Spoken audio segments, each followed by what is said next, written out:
ទៅបានប្រណិតភិនភាគរួចបងប្អូនអញ្ចឹងមួយគ្រឿងនេះគឺខ្ញុំឆៃដំបូងនេះគឺទឹកថ្នាំវាគឺសៀនមកជុំឆ្កូតខ្លាំងកពិតខ្លាំងក៏អត់មានដែរណាហើយឡាននេះ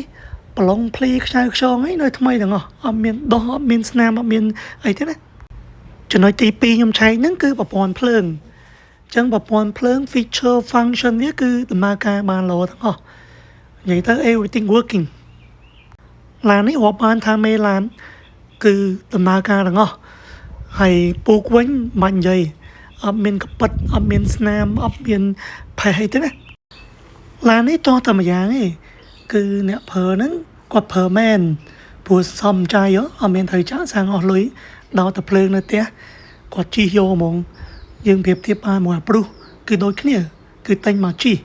មិនឡានទុកចោលហើយមិនឡានវិកិនទេណាចំណុចចុងក្រោយនោះគឺខ្ញុំតេស្តសាក់ជីសាក់បបលេខគឺរត់ស្រួលម៉ូទ័រគឺដំណើរការប៉ុង2វាគឺអែមអញ្ចឹងបងប្អូនមានចំណាប់អារម្មណ៍ទៅលើឡាននេះរស់រាន់ឡើងព្រោះខ្ញុំតាមតែប្រហោះម្សិលមិញជាមួយរូបមានគេសួរច្រើនមែនតើទាំងនៅខ្មែរទាំងនៅអាមេរិក